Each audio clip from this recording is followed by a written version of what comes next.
নমস্কাৰ বাতৰিলৈ স্বাগতম জনাইছো।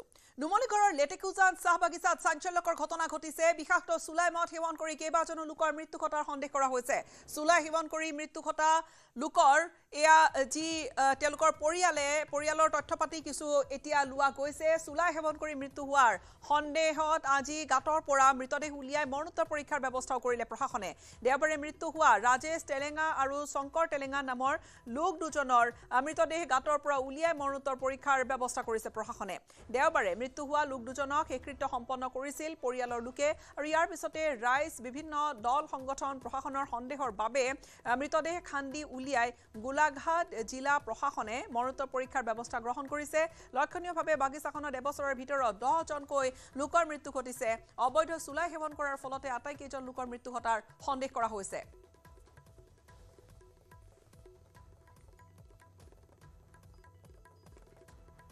দুজন ব্যক্তিৰ মৃত্যু হৈছে আৰু এজনৰ ইতিমধ্যেই যোৱাকালি ৰাতিপুৱা সমাধিস্থ কৰা হৈছিল আৰু এজনৰ আমি মৃতদেহ ইয়াত তেখেতৰ গৃহত পাইছিলোঁ। যিজন ৰাজেশ তেলেঙা নামৰ যিজন ব্যক্তিৰ যোৱাকালি মৃত্যু হৈছিল তেখেতক আমি পোষ্টমৰ্টেমৰ কাৰণে গোলাঘাট অসামৰিক চিকিৎসালয় আমি যোৱাকালি প্ৰেৰণ কৰোঁ আৰু এজনৰ যি মৃত্যু হোৱা বুলি তেখেতৰ নিকটাত্মীয়ই যি অভিযোগ কৰিছে তেখেতৰ আমি সমাধিস্থ যি মৃতদেহ আছে এইটো আজি আমি খান্দি উলিওৱাৰ ব্যৱস্থা কৰিছোঁ আৰু তাৰো মৃতদেহৰ মৰণোত্তৰ পৰীক্ষা কৰা হ'ব।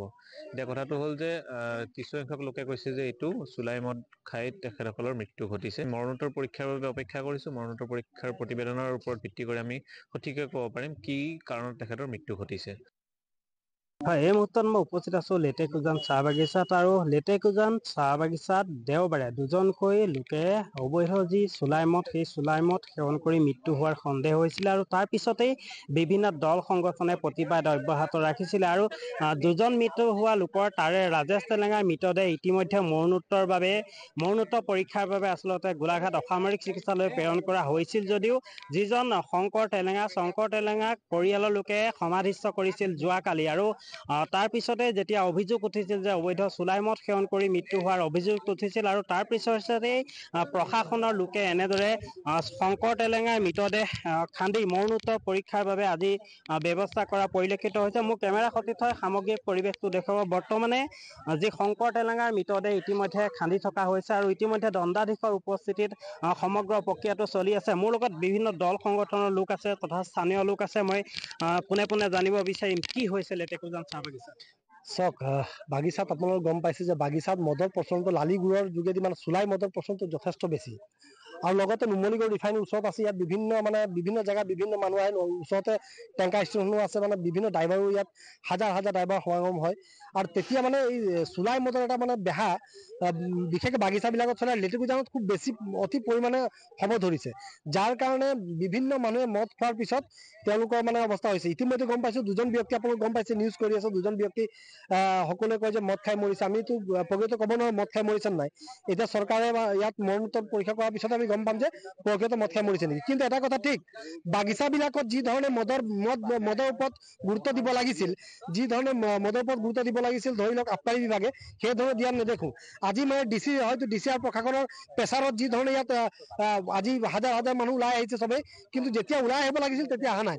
এটা কথা মই চৰকাৰক অনুৰোধ জনাম বা প্ৰশাসনক অনুৰোধ জনাম যে বাগিচা প্ৰত্যেক থানাৰ অন্তৰ্গত এটা আবকাৰী বিভাগ বহাওক, যেনে পুলিচ থানা বহাই আবকাৰী বিভাগ বহাওক।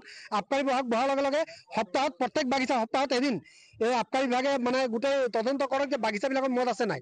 আপুনি চাব বাগিচাবিলাকত 60 ঊৰ্ধত মানুহ নাই, 50 বছৰো নাপায় মৰি যায়। তাৰমানে কি যে মদ ইমান বেছিকে প্ৰচলন কৰিছে যে মানুহ ক্ৰমান্বয়ে লাহে মদ খোৱাৰ পিছত বেলেগ বেমাৰত হয় আৰু মৰি যায়। কিন্তু ইতিমধ্যে গম পাইছে এই ব্যক্তিজন হয়তো কিবা বেমাৰতো ভুগি আছিলে, কিন্তু পিছত গম পাইছো মদো খায় আৰু মদ খোৱাৰ কাৰণে হয়তো বেমাৰে পাইছে আৰু কিন্তু মৃত্যুমুখত পৰিছে।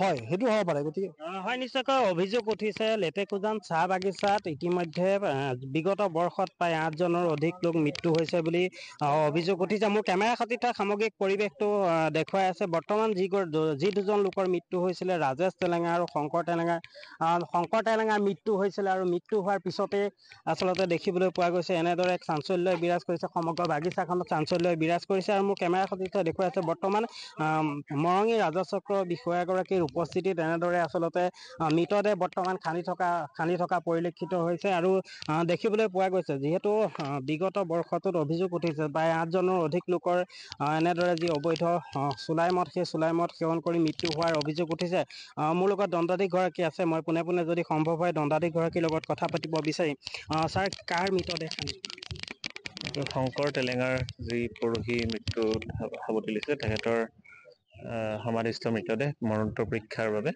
খান্দি থকা হৈছে যিহেতু ইয়াত ৰাইজে অভিযোগ আনিছিলে যে তেখেতে মদ সেৱন কৰি মৃত্যুক সাৱটি ল'ব লগা হৈছিলে যদিও পৰিয়ালৰ লোকে কৈছে যে তেখেত মৃগীৰোগতো আক্ৰান্ত হৈ আছিলে তথাপিও আমি ঘটনাৰ প্ৰকৃত উৎস আমি জানিবৰ বাবে তেখেতৰ মৰণোত্তৰ পৰীক্ষা কৰাটো আৱশ্যকীয় হৈ পৰিছে আৰু লগতে ফৰেনচিক পৰীক্ষাৰ বাবেও তেখেতৰ নমুনা সংগ্ৰহ কৰি প্ৰেৰণ কৰা হ'ব গতিকে দুটা প্ৰকৃত তথ্য উদ্ধাৰৰ বাবে তেখেতৰ সমাধিস্থ মৃতদেহ খান্দি থকা হৈছে দেখা পোৱা গৈছে দুটাকৈ দিন যিহেতু আপুনি এই বাগিচা অঞ্চলত পৰ্যবেক্ষণ কৰি আছে বা তদন্ত চলাই আছে কি দেখিছে বাগিচাত আচলতে মদৰ প্ৰচলনটো ব্যাপকাৰে বৃদ্ধি পাইছে হয় যোৱাকালিও আমি আবকাৰী বিভাগৰ দলৰ লগত আমি এটা অভিযান চলাইছিলোঁ য'ত আমি সৰু সৰু গুমটি যিবিলাক চাহৰ দোকান হয় তেনেকুৱা দোকানতো আমি মদৰ বটল পাইছিলোঁ আৰু ইয়াৰ উপৰিও চুলাই মদৰো প্ৰচলন অব্যাহত আছে বুলি ইয়াৰ স্থানীয় ৰাইজে জানিবলৈ দিছে গতিকে পৰৱৰ্তী সময়ত আমি ইয়াৰ সজাগতা সৃষ্টিৰ লগতে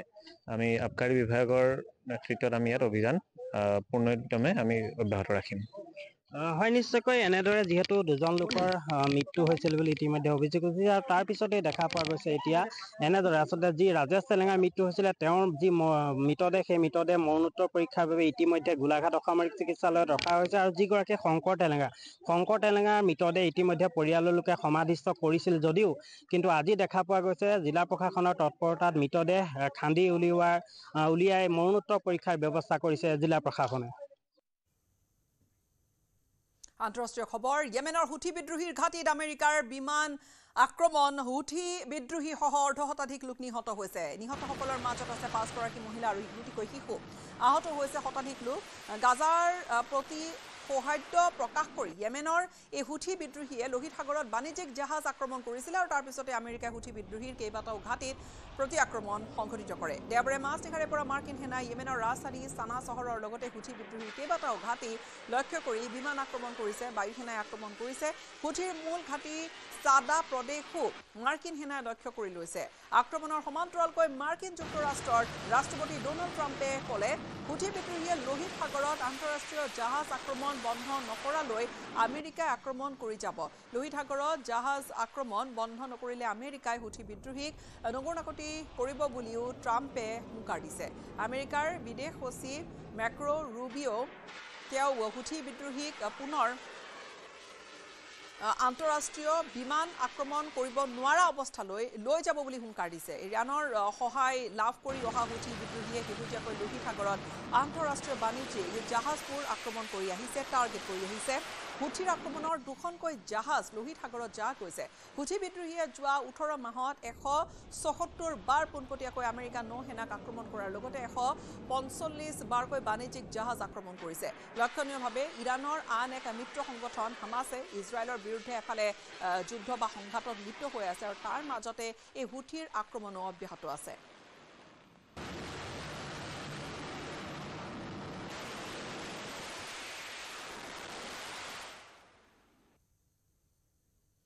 গোসাইগাঁৱৰ কচুগাঁৱত 4 সন্তানৰ মাতৃক হানিসূচী হত্যা কৰা হৈছে মৃত মহিলাগৰাকীৰ নাম দুলাৰ হাজদা কচুগাঁও থানাৰ অন্তৰ্গত জলেশ্বৰী গাঁৱত নৃশংস এই হত্যাকাণ্ড দেওবাৰে নিশা অতি নৃশংসভাৱে হত্যা কৰিছে 45 বছৰীয়া মহিলাগৰাকীক পুৱা ৰাইজে মহিলাগৰাকীৰ মৃতদেহ প্ৰত্যক্ষ কৰি আৰক্ষীক জনায় ইতিমধ্যে ঘটনাস্থলীত আৰক্ষী উপস্থিত হৈ মৃতদেহ উদ্ধাৰ কৰি মৰণোত্তৰ পৰীক্ষাৰ বাবে মৃতদেহ কোকৰাঝাৰলৈ প্ৰেৰণ কৰে হত্যাকাণ্ডত জড়িত থকাৰ সন্দেহত গাঁৱৰে লক্ষীৰাম মুৰ্মু আৰু মংগল মুৰ্মু নামৰ 2জন লোকক আটক কৰিছে আৰক্ষীয়ে জেৰা অব্যাহত ৰাখিছে কোনো বা দুষ্কৃতি চক্ৰয়ে মানে এটা ৰাবাৰ বাঁহৰ বাগানত মাৰি থৈ দিছে এইটো আমি গম পোৱা নাছিলোঁ তেতিয়া আমাৰ গাঁৱৰে এজনে কামলা বিচৰা খোজা মানুহ এই ৰাভা গাঁৱতে গৈ আছিল পুৱাত 5টামান বজাত অনুমানিক 5টা-6টামান বজাত পুৱাত গৈ আছিল তাৰপিছত সেই বাঁহ বাগানৰ সৰু ৰাস্তাত মানে এই মাইকী মানুহজনক মানে পৰি থকা দেখা পায় তেতিয়া সি ভালকৈ চাই পেলাই ইহঁতে গম পায় যে ইফালে মানে চাই পেলাই গম পাইছে যে মাইকী মানুহজন এনেই মৰি পৰি আছে। তেতিয়া পিছত সিয়ে আমাৰ গাঁৱৰ ৰাইজক জনাই দিয়ে। তাৰপিছত এই মাইকী মানুহজনক মানে নিজৰ ঘৰলৈ লৈ যোৱা হয়।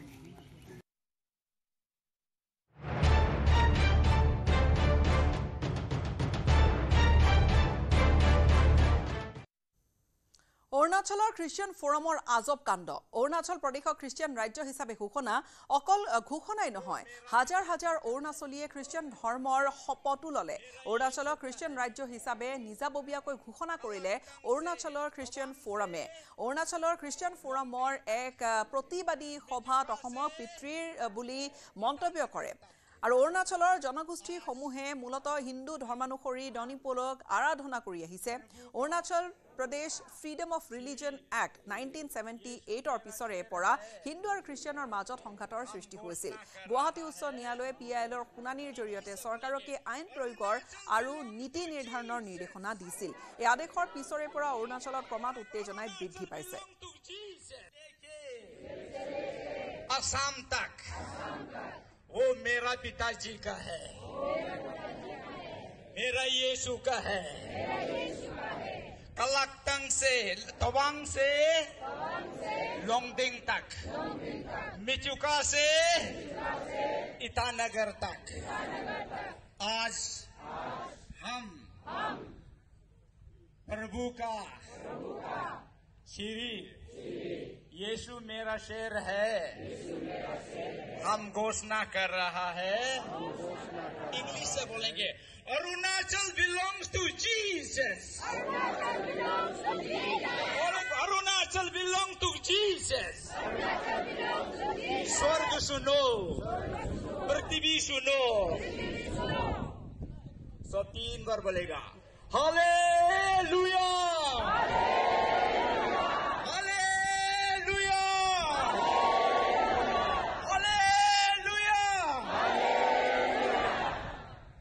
स्वर्ग में डिक्लेयर कर चुका।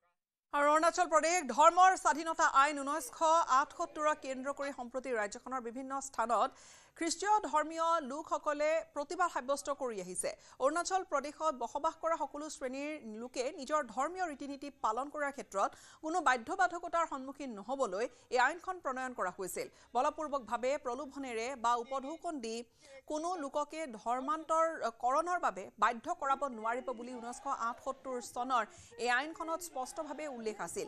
একে সময়তে ধৰ্মান্তৰিত লোকসকলে নিজৰ গোষ্ঠীয় পৰম্পৰা ৰীতি নীতি মানি চলাৰো অধিকাৰ থাকিব বুলিও আইনখনত উল্লেখ আছে। আইনখন 1978 চনতে তাৎক্ষণিকভাৱে বলবৎ হ'ব বুলি উল্লেখ কৰা আছিল যদিও সেই সময়ত আইনখন বলবৎ হোৱা নাছিল। কিন্তু অৰুণাচল খ্ৰীষ্টিয়ান ফোৰাম নামৰ এই সংগঠনটোৱে অৰুণাচল প্ৰদেশ চৰকাৰে শেহতীয়াকৈ প্ৰণয়ন কৰিবলৈ লোৱা সিদ্ধান্তৰ বিৰোধিতা কৰিছে। আইনখন প্ৰণয়ন কৰাৰ সিদ্ধান্ত বাতিল কৰাৰ দাবীৰে খ্ৰীষ্টিয়ান ফোৰামে বিভিন্ন স্থানত প্ৰতিবাদী কাৰ্যসূচী গ্ৰহণ কৰি আহিছে।